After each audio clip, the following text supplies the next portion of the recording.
সংসদে কোরআন তেলাওয়াত করা হয়, আমরা ঠিকই দেখি যে যখন কোনো অনুষ্ঠান শুরু হয়, সংসদ অধিবেশন, তার আগে কোরআন তেলাওয়াত করে, ঠিক একটু পরেই আবার গীতা পাঠ করা হয় বা হিন্দু ধর্মের কোনো একটা বিষয় থেকে সামনে নিয়ে আসা হয়। তারা যদি এটা বিশ্বাস করে যে এটাও ধর্ম, দুইটা ধর্মই ঠিক, এই লোকের ঈমান থাকবে কিনা? এটা তো তারা বিশ্বাস করে না, এটা রুসুম হিসেবে করে। আমার মনে হয় যে এটা বুঝে না বুঝে এটা করতে হয় মানুষকে বোঝানোর জন্য, যে আমরা কোরআন তেলাওয়াত করাচ্ছি, আবার অন্য ধর্মকে বোঝাচ্ছি, এটাও করতেছি, সেই জন্য তারা করতেছে এটা।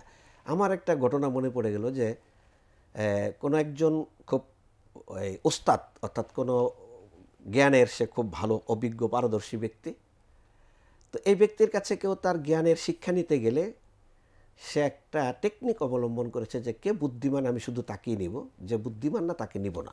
আচ্ছা, তো সে কিছু পাখি পালন করে এগুলোকে বশ্যতা স্বীকার করে সে বাগানে ছেড়ে রাখছে। আর পাখিকে সে কিছু কথা শিখিয়েছে।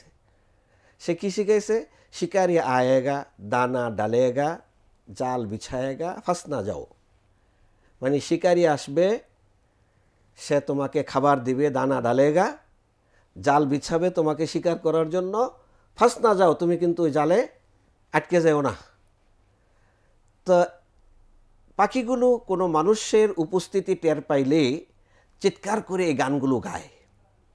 তো কোনো ব্যক্তি তার কাছে শিক্ষা নিতে আসলে সেই ব্যক্তিকে ওই শিক্ষক বলে, তুমি আমার এই বাগান থেকে একটা পাখি ধরে নিয়ে আসতে পারলে তখনই তোমাকে আমার এই কোর্সে আমি ভর্তি করব, বা আমার কাছ থেকে তালিম নেওয়ার জন্য তোমাকে আমি অনুমতি দিব।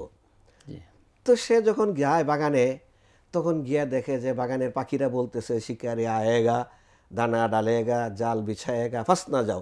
তখন সে বুঝে যে এই পাখিগুলো আমার জালে আসবে না। তখন সে এখান থেকে ফিরে আসে, আর ওস্তাদ হাসে। তো একটা চালাক এবং খুব বুদ্ধিমান স্টুডেন্ট গেল, সে বুঝলো যে আমি একটু চেষ্টা করে শেষ পর্যন্ত দেখি।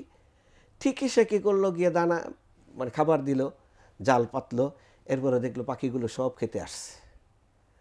হ্যাঁ, তো পাখিগুলো সে ধরে নিয়ে গেল। তখন সে বুঝলো যে না, এই পাখিগুলোকে এই কথাগুলো শিখিয়ে দেওয়া হয়েছে, এমন কথা যে কথা সে বুঝেও না যে কী সে বলতেছে। মানে আমাদের দেশে আমরা কোরআন পড়ি, কি পড়ি সেটা আমরাও জানি না, আমরাও বুঝি না কি পড়তেছি। এটা শুধু আমরা বুঝার জন্য পড়ি না, মানার জন্য পড়ি না, এটা শুধু আমরা একটা সিস্টেমের জন্য এটা আমরা পড়ি, কাউকে ধোঁকা দেওয়ার জন্য পড়ি, অথবা এটা আমরা পড়ার দ্বারা কোনো একটা রুসুম রেওয়াজ অনুসরণ করি। অনেকটা আমাদের এমনই আমাদের ভাবসাবে তৈরি হয়েছে। কারণ কোরআন শুধু আল্লাহ বান্দার থেকে কি চান, দিনের কি উদ্দেশ্য, এই বিষয়গুলো জানা, এটা জানার কোনো উদ্দেশ্য সেখানে না। কারণ একটু আগে বলে দেওয়া হয়েছে, একজনে যদি বলল যে সুদ খাইলে তার এই পরিণতি, কিয়ামতের দিন সে এইভাবে উত্থিত হবে, মনে হবে যে পাগল হয়েছে, শয়তান তাকে স্পর্শ করেছে। এই আয়াতটা পড়া হলো, আর সেই সংসদেই যত আর্থিক বাজেট পাস হইলো সবগুলো কিসের উপর পাস হলো? সুদের উপর ভিত্তি করে পাস হইলো। তাহলে যা পড়া হইলো আর যা আইন পাস হইলো, দুইটার সাথে কি সঙ্গতি আছে? প্রেসিডেন্টের ভাষণের উপর দিনকে দিন, মাসকে মাস সেখানে সংসদ সদস্যরা আলোচনা করতে পারে। তাহলে আল্লাহর চেয়ে বড় প্রেসিডেন্ট কে আছে? আল্লাহর ভাষণকৃত এই কোরআনের আয়াতগুলো নিয়ে কি একটা আলোচনা হয় সেখানে? কোনো আইন নিয়ে সেখানে আলোচনা হয় না।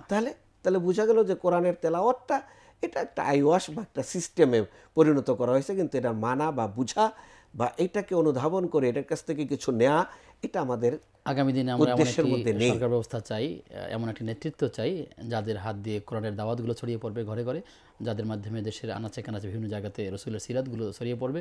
ঠিক সেমন একটি রাষ্ট্র গঠন আমরা আল্লাহ আমাদের তৌফিক দান করুন। আমিন।